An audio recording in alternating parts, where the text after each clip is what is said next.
Bonjour, on est toujours tous chez nous et il faut y rester, bien au chaud.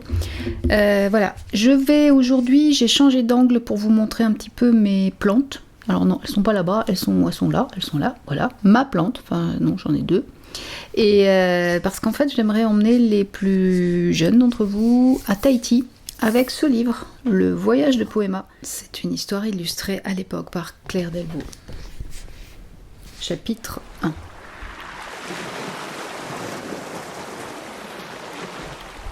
Une grande décision. « Poema, porte-moi le savon, je dois laver ton frère » ordonne sa mère. « Poema, ne chante pas, tu vas réveiller mon fils » interdit son père.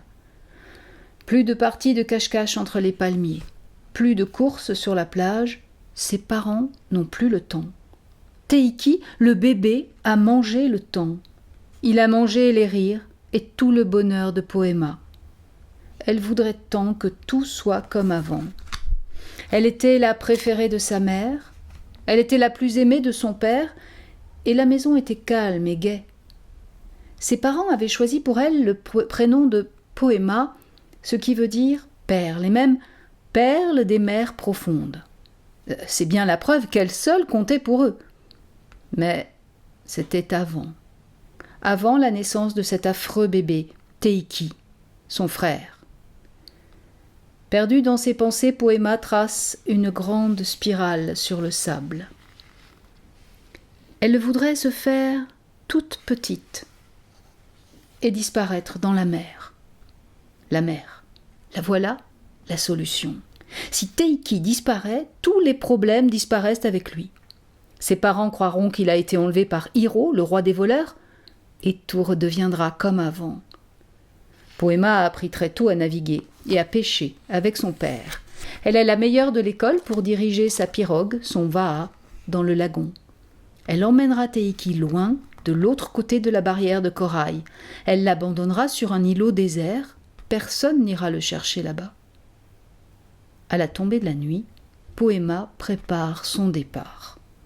Sous une grande couverture à fleurs, dans sa pirogue, elle cache une bonbonne d'eau, des noix de coco, un paquet de gâteaux et une brique de jus d'ananas. Elle emporte le canif doré que lui a donné son grand-père pour son anniversaire, une ligne pour pêcher et le peigne préféré de sa mère. Sans un bruit, elle prend la pagaie et la cache sous son lit. Pendant le dîner, son père essaie de la faire rire. Il la trouve plus ridée que le sable après l'ondée. Mais Poema reste silencieuse. Elle réfléchit. Demain, le bébé ne sera plus là. Demain, elle pourra à nouveau rire avec son père et chanter avec sa mère. Avant de s'endormir, Poema se dit que Teiki pleurera peut-être un peu quand il s'apercevra qu'il est tout seul. Mais elle lui ouvrira les noix de coco avant de partir, pour qu'il ait du lait, et elle lui laissera les gâteaux pour qu'il puisse manger. Alors, Teiki s'arrêtera de pleurer. Dans la nuit, Poema rêve qu'elle marche sur une plage blanche sous la lune. Le sable est froid. Elle n'entend ni les vagues, ni le vent dans les arbres. L'odeur de l'océan est étrange, mêlée du parfum de sa mère et des senteurs d'épices du magasin de son père.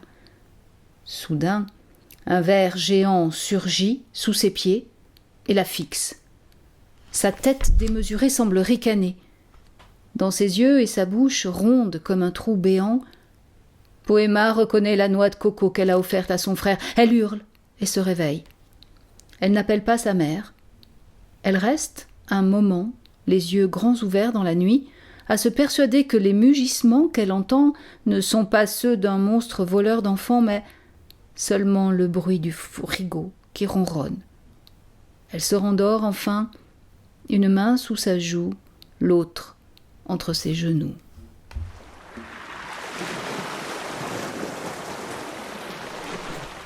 Chapitre 2. Un passage mouvementé. Quand Poema se réveille, il est très tôt. Le soleil n'est pas encore levé. Les lanières de son rideau bougent. Le vent léger est parfait pour naviguer. Poema doit faire vite. Ses parents seront bientôt debout. Elle soulève son petit frère et le cale sur son dos. Il se réveille à peine et se rendort aussitôt. Poema attrape la pagaie, cachée sous son lit. Elle sort du farret sans faire de bruit. À l'horizon, le ciel pâlit.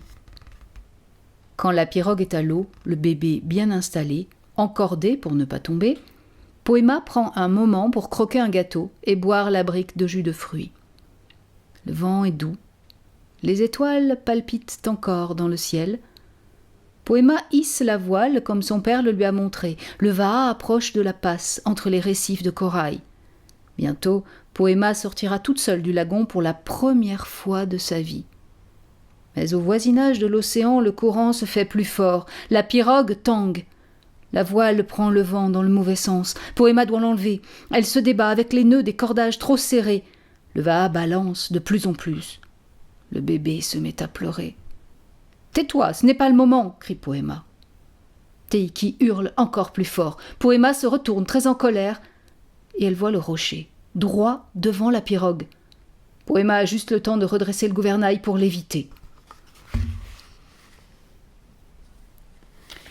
Quand le danger est passé, le bébé se calme et regarde sa sœur de ses grands yeux délavés. Poëma hausse les épaules. Elle retourne s'occuper de la voile.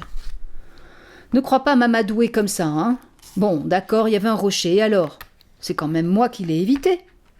marmonne Poëma, en défaisant le dernier nœud. Elle jette un regard sur son frère qui tourne son visage vers l'océan et se met à sucer son pouce. « Si tu n'avais pas crié, je ne l'aurais pas vu. Mais ce n'est pas ça qui me fera changer d'idée, tu sais. Tu seras très bien sur cet atoll, tu verras, » ajoute Poëma. La voile est affalée. Les courants entraînent la pirogue, elle glisse vers l'océan. Le vent est tombé. L'air devient lourd de senteurs étranges, comme un bouquet de fleurs blanches. Poëma et Teiki sont sortis du lagon. Maintenant, tout peut arriver.